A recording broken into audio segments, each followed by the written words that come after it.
Bonjour à tous et bienvenue sur la tribune de Coruscant pour cette review de l'épisode 3, donc le chapitre 3 de The Mandalorian. Alors ça fait un petit moment qu'on n'a pas pu s'occuper des reviews de The Mandalorian, mais... Qu'est-ce qui s'est passé d'ailleurs ? Je sais pas. Donc, enchaînons. Voilà, donc ça fait un petit moment, vous l'avez vu, qu'on ne s'est pas occupé des épisodes de The Mandalorian pour la raison que vous savez. Mais maintenant, on a réussi à trouver un petit peu de temps pour le faire. Donc on va parler ensemble tout de même, avant quand même que la saison 2 ne sorte. Ce serait bien quand même de finir de parler de cette saison 1 avant que la prochaine arrive. Donc on va parler aujourd'hui du 3e épisode, donc le chapitre 3, qui s'appelle The Sin, ou en français Le péché. Voilà.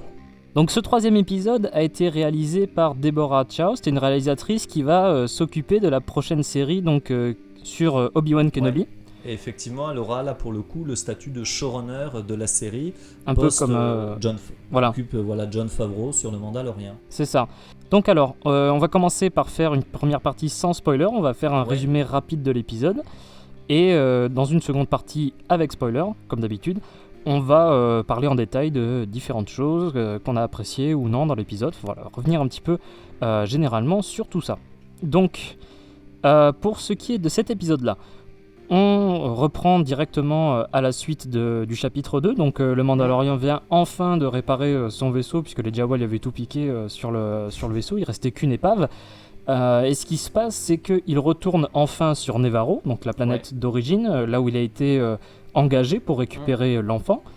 Et du coup, il remet, voilà, donc sa proie au client.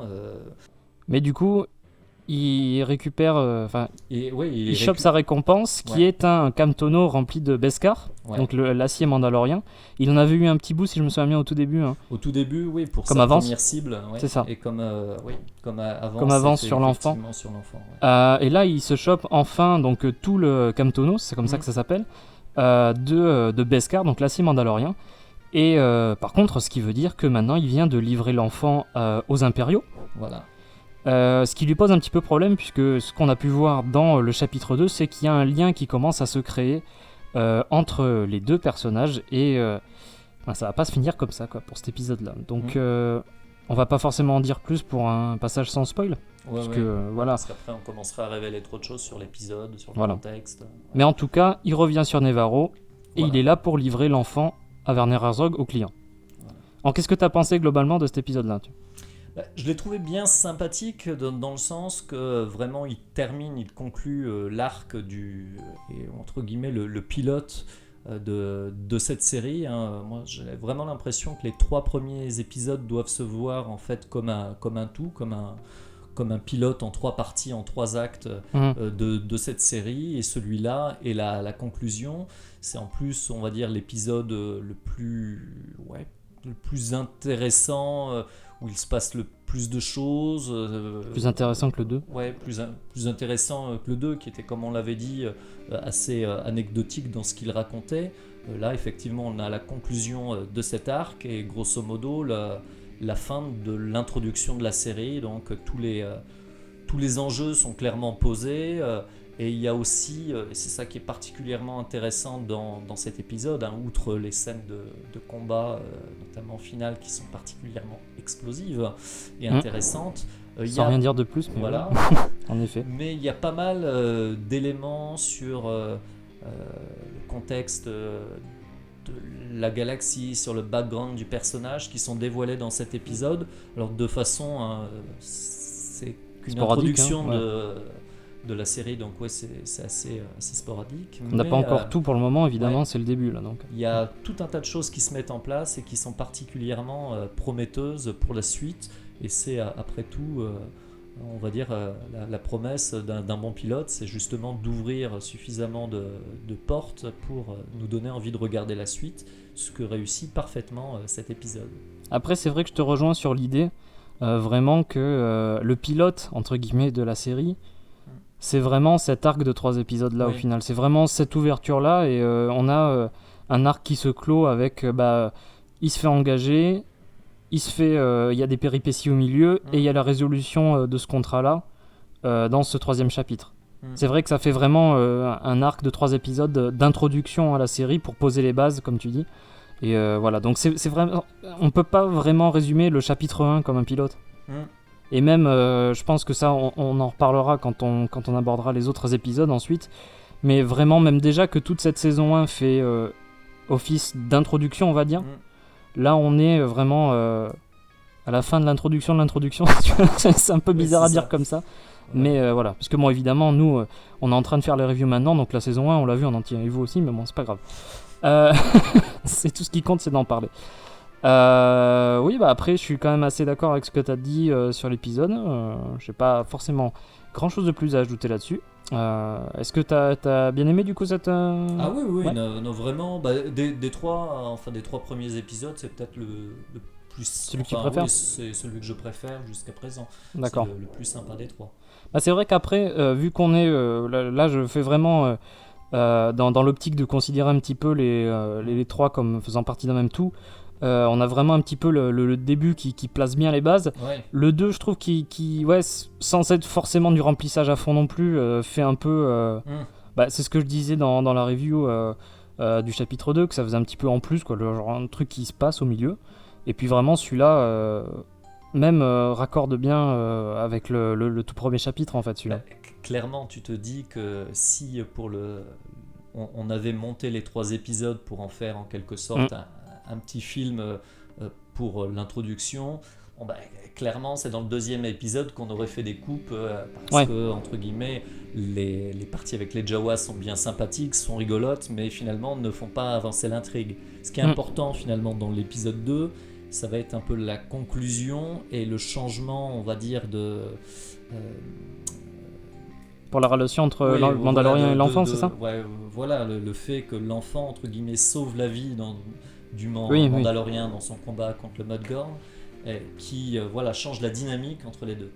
Ouais, non, ça c'est sûr. Et c'est quelque chose, alors, sans en dire plus sur ce qui se passe dans l'épisode là, dans le chapitre 3, sans la construction de cette relation qui commence petit à petit. Dans le premier, un tout petit peu. Dans le 2, beaucoup plus. Dans le premier, un tout petit peu. Qu'est-ce que je raconte ? On le voit quasiment pas. On le voit juste à la toute fin, mais c'est vraiment dans le 2 que ça se construit. Donc, c'est ça, hein, c'est complètement ça. Non. Et il y a le résultat de ce début de relation entre ces deux personnages qui aura des conséquences dans celui-ci, quoi. Alors, c'est à peu près tout ce qu'on va avoir à dire sur une première partie sans spoiler. Sinon, on va aller un petit peu trop en détail dans l'épisode. Donc là, on va commencer une partie avec spoil. Donc là, on considère à partir de maintenant que soit vous avez regardé l'épisode, soit vous n'avez pas peur d'être spoilé sur l'intrigue. Donc, on va commencer par faire un résumé détaillé de l'épisode. Donc, comme on a dit dans la partie sans spoiler, le Mandalorien revient sur Nevarro pour donner l'enfant au client. Donc, et il empoche sa récompense.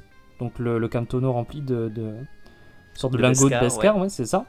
Et ensuite, il rend visite au groupe de Mandaloriens qui est sur Nevarro. Oui, à sa confrérie. C'est ça. Il remet du coup le Beskar à l'armorière, c'est ça ? The Armorer, c'est en anglais. Donc celle qui lui avait fait son épaulière dans le premier épisode, si je me souviens bien. Oui, c'était... ouais. Et d'ailleurs, le fait qu'il amène tout ce Beskar crée un petit peu quelques tensions. Jalousies, quelques tensions, oui. Avec, contrairement au premier épisode, là, on découvre effectivement qu'il y a quand même pas mal de Mandaloriens qui sont cachés dans ces caves de Nevarro. Et pour le coup, tout le Beskar qu'il amène attise la convoitise d'autres Mandaloriens, notamment Vizsla. Notamment Paz Vizsla, qui va être effectivement un Mandalorien plutôt agressif, qui va reprocher en plus donc à notre héros d'avoir pactisé avec l'ennemi. Puisque sur les lingots de Beskar, il y a l'insigne impérial, et qu'apparemment tout ce métal-là, qui est utilisé pour les armures des Mandaloriens, aurait été récupéré pendant un événement qui s'appelle la Grande Purge.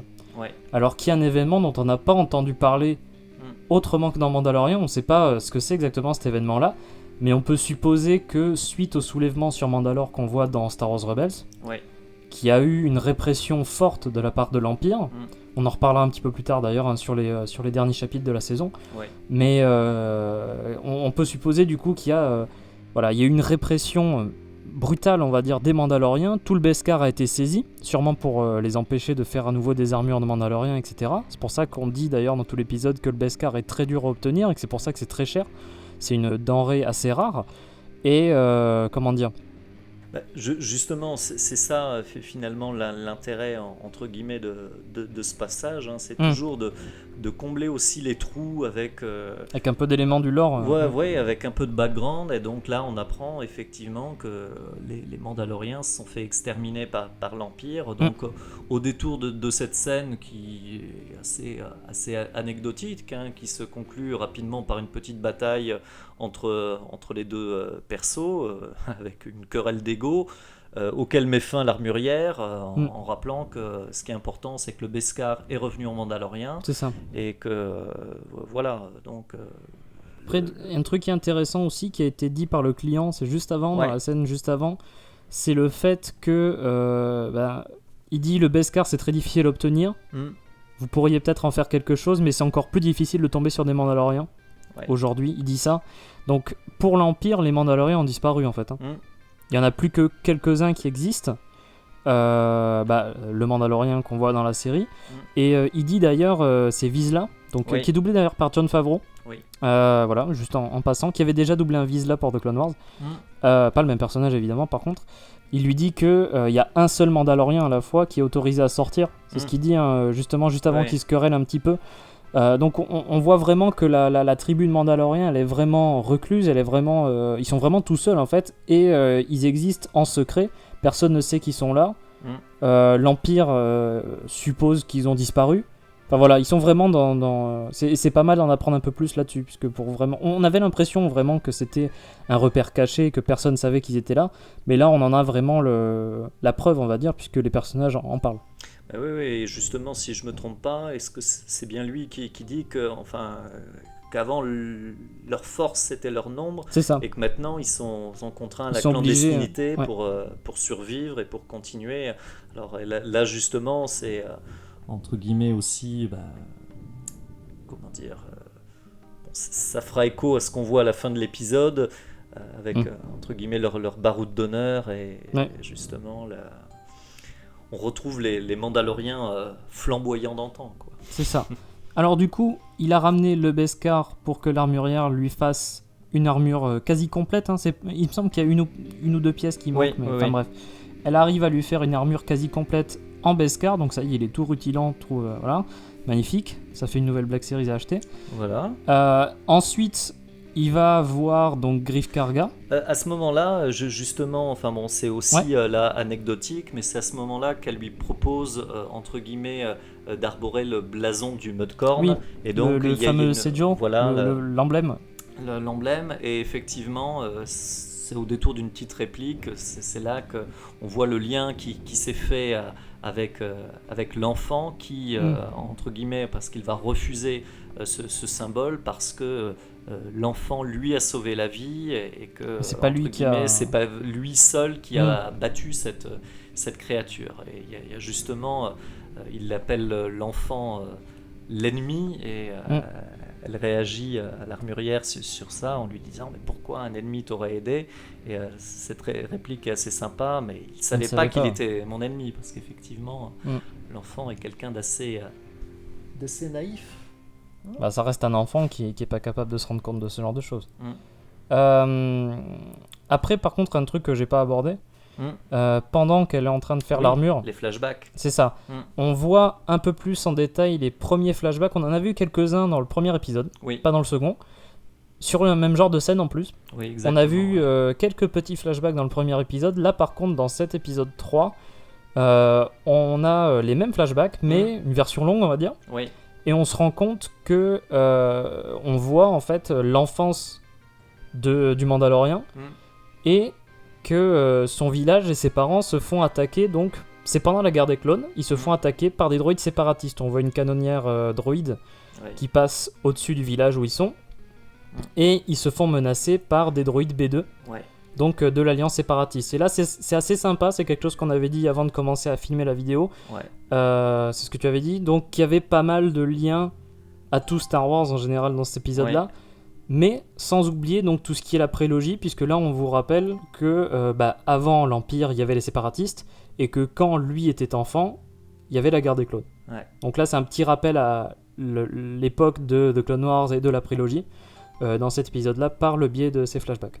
Et finalement, on va dire une scène assez rapide, on a 2 éléments, je trouve, importants pour la mythologie de la série, aussi bien pour l'enfant du héros, donc on voit que c'est un orphelin qui va grandir à la période de la guerre des clones. Et parallèlement à ça, on a d'autres éléments là qui sont post-empire, enfin qui sont plutôt à la période de l'empire, avec la partie sur la purge et donc la chute et l'extermination des Mandaloriens. Donc c'est vrai que c'est 2 éléments sur 2 périodes différentes qui sont assez intéressantes pour le background et la mythologie de la série. Et puis petit à petit, on te renseigne sur du lore en fait. Par contre, les flashbacks s'interrompent à un certain moment. Les parents du Mandalorien le cachent dans une sorte de, je sais pas comment décrire ça. Il le dissimule en fait dans un truc, et il se fait ouvrir, la cage s'ouvre en fait en gros, et il y a un droïde de combat B2 qui se place au-dessus de lui, qui le tient en joue, et le flashback coupe là. Donc pour cet épisode là en tout cas, le flashback s'arrête à ce moment précis et on n'en sait pas plus. Et on comprend quand même un peu plus pourquoi notre héros déteste les droïdes. Oui, parce que ça c'est un truc qui est filé depuis le début de la série, c'est vrai. Du coup, à partir de ce moment-là, on se dit à supposer, c'est à cause de ça, c'est à cause de la guerre des clones. Effectivement, les B2 ont très certainement tué ses parents. Donc après, ça laisse des marques, c'est sûr. Donc après, il va revoir Greef Karga de la guilde des chasseurs de primes. Et lui, là, il est quand même assez content parce qu'il s'en est mis plein les fouilles au passage aussi. Il a récupéré... Comment ? Il se prend sa com. Ah oui, non, évidemment. Et il a récupéré quelques lingots de Beskar au passage. Et le Mandalorien essaye de choper 1 ou 2 contrats. Comme ça, il lui présente 2-3 trucs qui semblent assez mineurs et pas forcément très très fameux, on va dire. Mais le truc qu'on voit, c'est que à ce moment-là, normalement, d'après le code des chasseurs de primes, du moment qu'on a remis une cible, on n'en parle pas. Plus de questions. Plus de questions, même pas, il n'y a pas de questions au client qui t'engage, ni aux membres de la guilde. Du moment que tu as été payé et que tu as fait ton boulot, normalement, tu n'as plus rien à dire, tu n'as plus rien à demander, que dalle. Là, par contre, le truc, c'est que juste avant de partir, il pose la question à Greef Karga. Il pose la question, qu'est-ce qu'ils vont en faire ? Première chose qui te montre déjà que le Mandalorien en a quelque chose à faire de cet enfant-là. On l'avait remarqué un peu plus tôt, puisque c'est au tout début de l'épisode que il se met à jouer avec la boule là, truc un petit peu marrant d'ailleurs au début, puisqu'il chope, il dévisse le sommet d'un levier dans le cockpit du Razor Crest et il joue avec. Oui, et on voit clairement qu'un lien s'est établi entre les deux. C'est ça. Et au moment de cette réplique-là, on le voit d'autant plus. De toute façon, après, quand on se remémore le pilote, quand il capturait quelqu'un, il avait tendance à le cryogéniser, aller dans un bloc de carbonite, on n'en parle pas. C'est ça. Que bon là, quand même sa cible, il la garde quasiment sur les genoux. Oui, ça devient un peu son gosse, quoi. Voilà, il y a clairement un lien affectif qui s'établit entre les deux. C'est ça. Et donc, même dans sa façon à Greef Karga de lui demander tout de suite une nouvelle cible, on voit que grosso modo, il a besoin de passer à autre chose. Et comme s'il avait besoin de voilà, c'est ça. Donc, de mettre de côté cette histoire-là, parce qu'il sent que ça l'affecte pour la première fois, peut-être. C'est la première fois qu'un contrat l'affecte comme ça.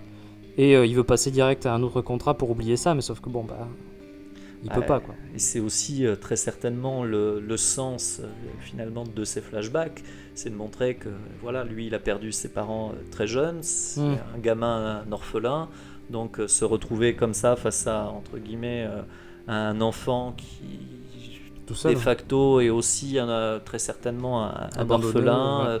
Donc voilà, il y a forcément un lien qui s'établit entre les deux, une projection, et donc c'est pour ça qu'il a forcément de l'empathie pour lui. C'est sûr.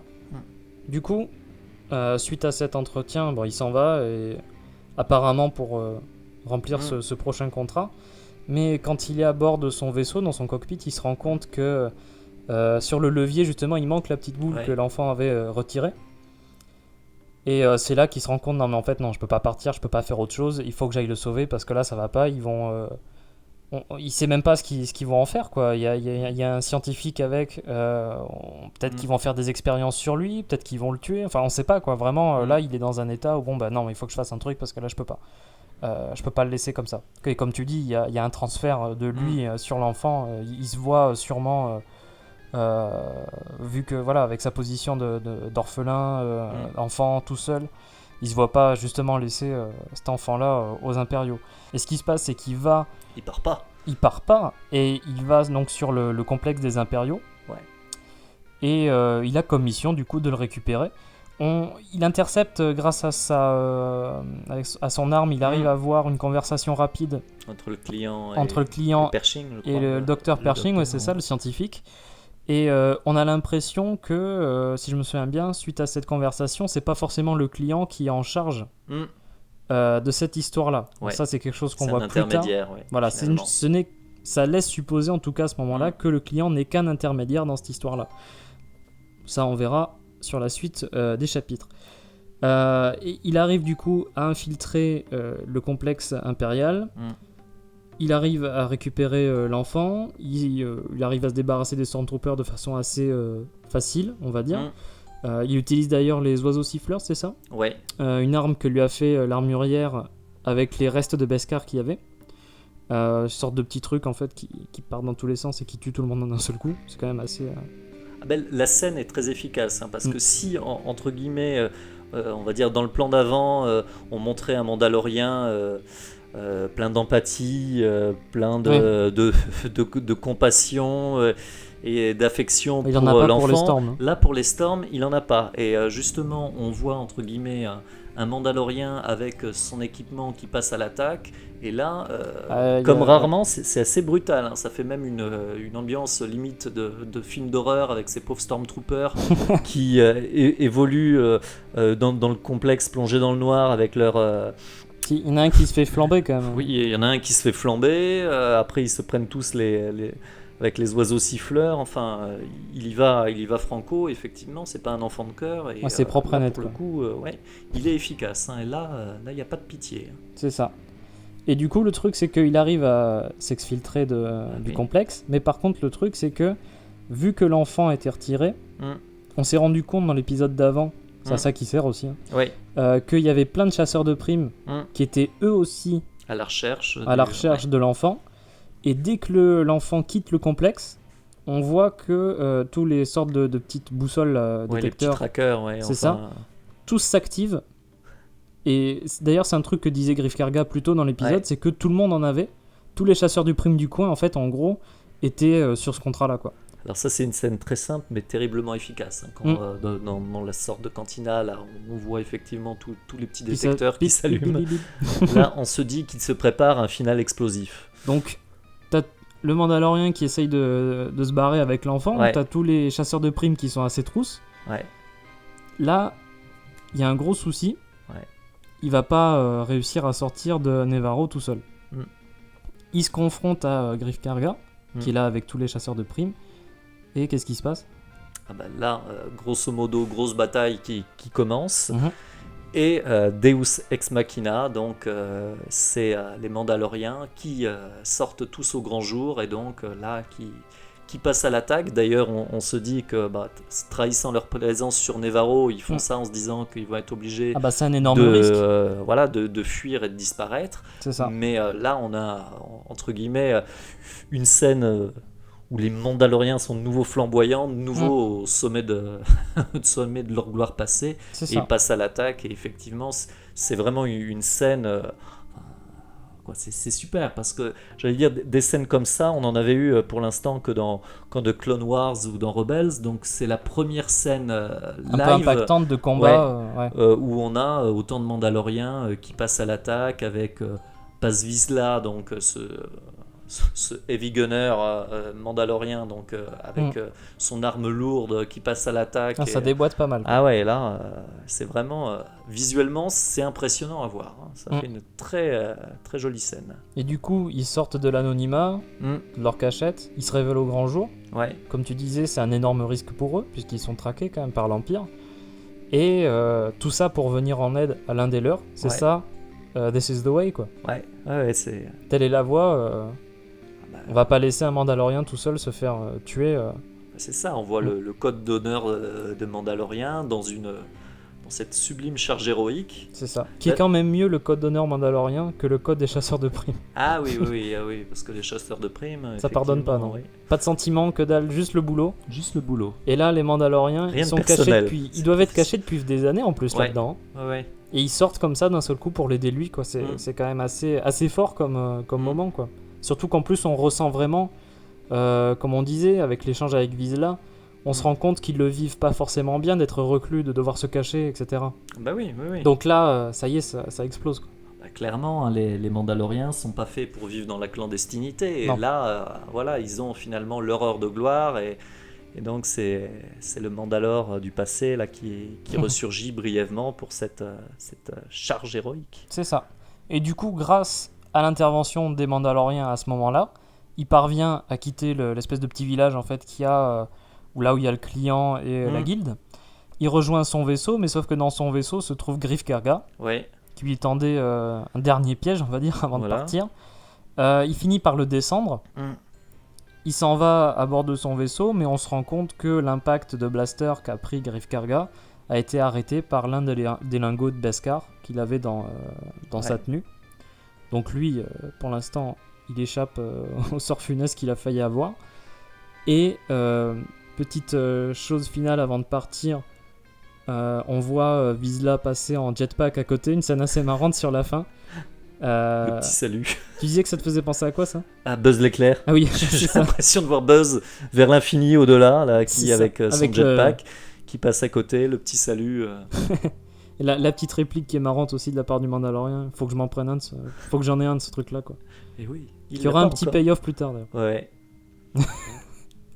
Et du coup, l'épisode se finit enfin sur l'enfant qui essaye de choper le petit bout de Voilà. truc. Le Mandalorien lui-même le dévisse et lui donne, quoi. Voilà, et la boucle est bouclée et on voit qu'effectivement, ce qu'on pressentait dès le début de la série, c'est que Ça y est. ça va être l'histoire de cet improbable duo qui va, entre guillemets, évoluer dans la galaxie avec de nombreux ennemis, donc l'Empire hein, qui veut l'enfant, La guilde. qui veut faire payer sa trahison Greef Karga et très certainement d'autres menaces à venir. C'est ça. Donc, est-ce que tu as d'autres remarques à faire sur l'épisode? Peut-être sur l'ambiance, sur le... Sur l'ambiance, ce que j'ai bien aimé et qu'on retrouve depuis le début de la série, hein, c'est cette ambiance de western des vieux Star Wars hein, qu'on a depuis le début. Et je trouve, on en avait parlé hors caméra, mais c'est vrai qu'on retrouve toute la scène finale. Ouais. Ça fait vraiment. Ça fait scène classique en fait. Scène classique du western, l'attaque de la diligence. On a effectivement ce Mandalorien qui se réfugie dans le speeder, caché au milieu de cette petite ville, cerné de mercenaires et la cavalerie à la fin qui débarque hein, le Deus Ex Machina mandalorien qui va rééquilibrer les forces et le libérer. Et c'est vrai que pour ça, c'est une ambiance très, très western, très simple, hein, effectivement. Bon, là, c'est clairement la conclusion de l'épisode, hein, mais voilà, le scénario de ces 3 épisodes est relativement basique, relativement classique, mais efficace dans la façon dont c'est mené, avec des scènes... un peu plus là il parle un peu plus quand même, il interagit un peu plus avec les autres Mandaloriens, avec les autres personnages. Ce qui se dessine aussi, c'est entre guillemets ce qui est bien dans une série, c'est les persos qui vont devenir des persos récurrents. On voit l'armurière, éventuellement ce Paz Vizsla qui est un Mandalorien donc un peu agressif, mais qui finalement va devenir son pote. On a Greef Karga qui va être le méchant récurrent. Enfin... Et d'ailleurs, le truc, c'est que ça, on peut le voir dans... c'est la série qu'ils ont fait sur Disney+, à propos de The Mandalorian. Oui. Ils discutaient du fait que, justement, le personnage de Karga devait mourir à ce moment-là, à la fin de cet épisode-là. et que sachant que c'était Carl Weathers qui était dans le rôle, ils se sont dit bon quand même on va pas. Enfin, il y a eu une volonté de prolonger un peu la vie de ce personnage-là parce qu'il le trouvait cool quand même. Bah, c'est clair, et ses interactions avec le Mando, c'est le genre de perso qu'on aime bien un peu détester. Le type qui va être à la fois c'est un Lando mais pire. Ouais, voilà, tu vois ce que je veux dire ouais. Dans le sens où en début on le connaît, il a l'air sympa, mais en fait on peut pas, il faut se méfier de ce type, mais c'est encore pire que Lando quoi. Ouais. Dans le sens où genre lui vraiment tu te dis non dès le début il faut pas y croire, faut pas y faire confiance à ce type là. C'est l'ami pas du tout fiable quoi. Mais c'est ça, et en même temps le mec a l'air super sympa.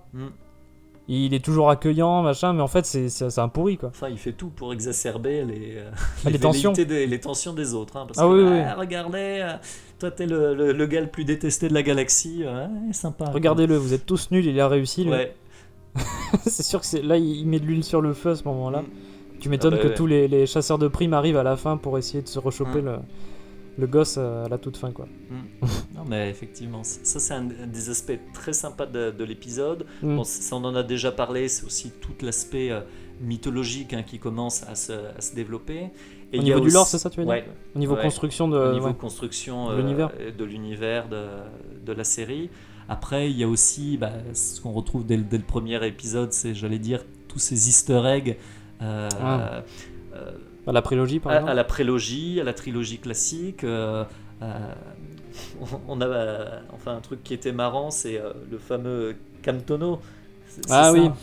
Qui était pour le coup énorme clin d'œil à l'Empire contre-attaque et à attends, c'est comment il s'appelle? Will Rohood. Voilà, Will Rohood. Enfin, Ice Cream Man.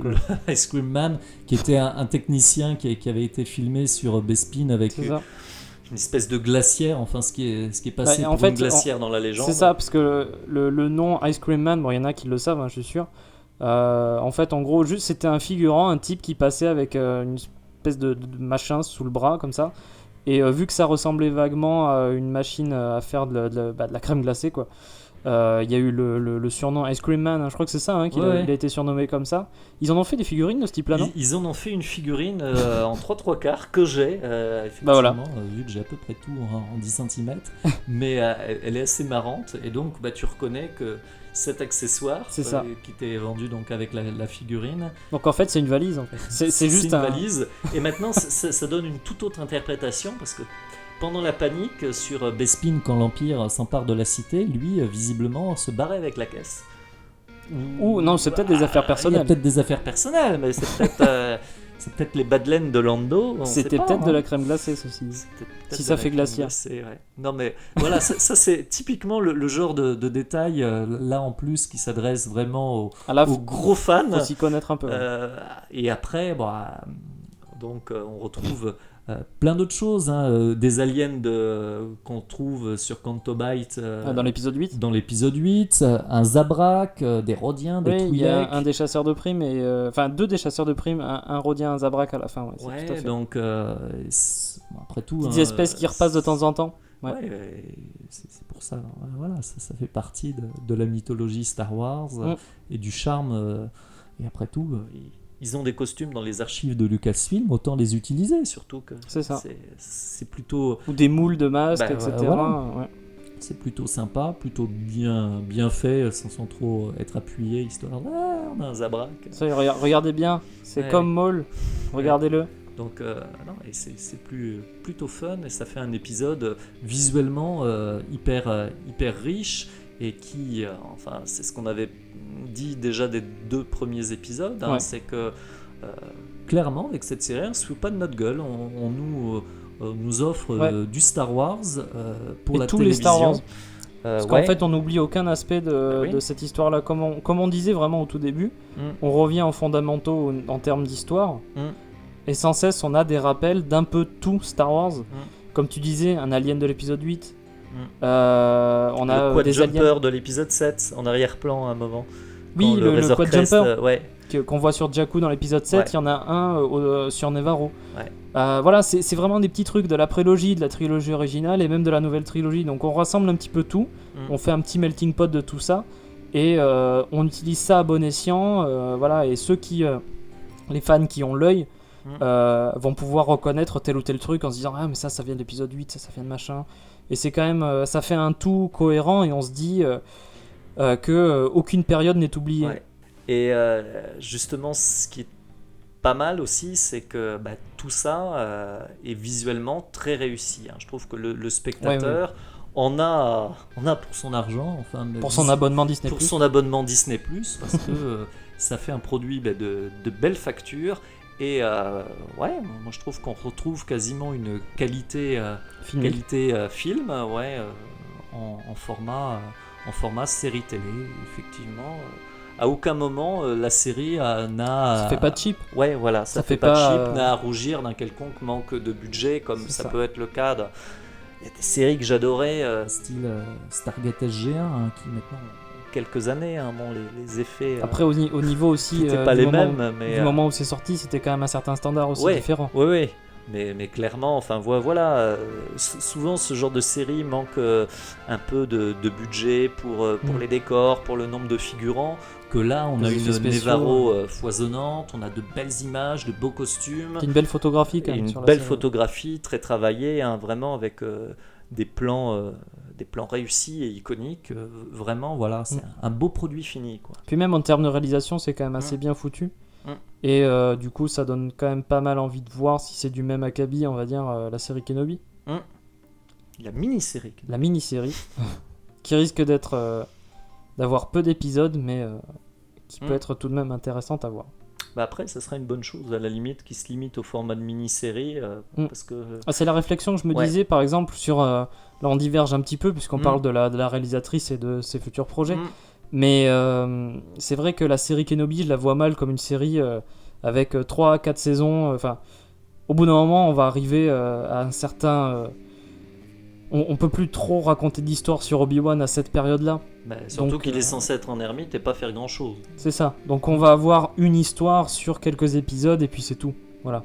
Non, et après, même si j'adore Star Wars, il vaut mieux peut-être pas qu'il y ait 10 séries en même temps.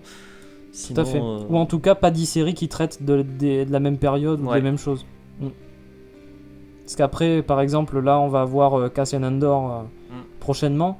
Ça, c'est une série qui va plutôt traiter de la rébellion et peut-être un côté un peu plus gris, on va dire, moralement de la rébellion. Et ça peut être intéressant aussi. C'est quelque chose qu'on n'a pas forcément vu pour l'instant. Un petit peu dans Rogue One, ouais. Du coup, voilà, après, à voir ce que ça peut donner. Est-ce que tu as quelque chose d'autre à rajouter sur l'épisode en général ? Non, sincèrement, là, je pense qu'on a fait le tour. Bon, la musique, elle est encore super. Ouais, la musique est encore super. Ça change pas. Non, vraiment un épisode qui était très sympa. Bonne conclusion à cet arc-là, quoi. Ouais, une bonne conclusion de pilote. Ça donne envie de voir la suite. On l'a déjà vu. Ça donne envie de revoir la suite. pour se préparer au review. Voilà. Ouais, du coup, je rejoins ton avis là-dessus. Je suis quand même très, très satisfait déjà de ces 3 premiers épisodes. Alors bon, comme je l'avais dit dans la review du 2, c'est peut-être celui que je trouve un petit peu en creux, que j'aime un peu moins. Sans dire que c'est un mauvais épisode, hein, loin de là. Il y a des très très bonnes choses là-dedans. J'aime beaucoup la fin avec le Mother d'ailleurs. Mais voilà, là c'est comme tu dis, un 3e épisode qui conclut très très bien cet arc introductif, on va dire, à la saison 1 de Mandalorian.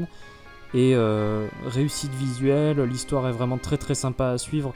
On s'en doutait qu'il n'allait pas le laisser, ce pauvre gosse, tout seul, évidemment, mais c'est quand même, il y a un sentiment où on se dit, ah, ça y est, quand même, il va aller le sauver, on est quand même satisfait, quoi, de voir ça. C'est un type bien, en fait, ce Mandalorian. C'est ça, et surtout qu'en plus, l'introduction du chapitre 1 te fait penser, genre, ah, peut-être que c'est un mec, il est un peu limite sur certains trucs et tout. Là, non, on voit que c'est un type qui a quand même des valeurs, et les Mandaloriens, c'est ça, au fond. Ouais. C'est pas des brutes épaisses sans sens commun, sans humanité, quoi, en fait. Et là, on le voit bien par rapport à ça, et c'est quand même assez cool de... Ça y est, moi, quand je me souviens la première fois que j'ai vu l'épisode, quand tu vois qu'il prend la décision d'aller le choper, tu fais ah mais oui, vas-y, fais-le. Là, il passe en mode Rambo et ça va chier. C'est ça. Il y a plus rien, plus de Stormtrooper, plus que dalle. Il y a rien qui peut l'empêcher de récupérer l'enfant à ce stade-là. Donc ouais, non, franchement, très très bon épisode. Bon c'est à peu près tout ce qu'on avait à dire sur ce chapitre 3. Donc on rappelle The Sin, le péché. Ce chapitre 3 de la saison 1 donc de Mandalorian. Alors c'est quand même, voilà, on a Un très vraiment bon épisode. très bon épisode, voilà. Et j'espère que vous avez apprécié cette vidéo de review. Qui est plus longue que l'épisode d'ailleurs. Peut-être, on va voir. Peut-être. Peut-être qu'on va réussir à continuer à faire des épisodes de review qui sont plus longs que les épisodes eux-mêmes. Voilà. Il y a des chances, on va voir, je verrai au montage. Donc si vous êtes encore là, merci. Merci beaucoup d'avoir Regardez la regardé vidéo jusqu'au entière. bout. Hein. Encore une fois, j'espère que ça vous a plu. En tout cas, c'est toujours un plaisir de faire ces reviews avec toi. C'est l'intérêt que j'y trouve. Hein. Je trouve quand même c'est assez sympa de faire ce petit format un petit peu plus axé de discussion. Ouais. Voilà, c'est Ouais. ça, c'est quand même assez sympa. Et on va se retrouver donc bientôt pour la prochaine review qui traitera du chapitre 4 de la saison 1 de The Mandalorian. Alors merci à toi d'avoir participé à cette vidéo de review, c'est toujours un plaisir. À bientôt, que la force soit avec vous. Allez, à bientôt.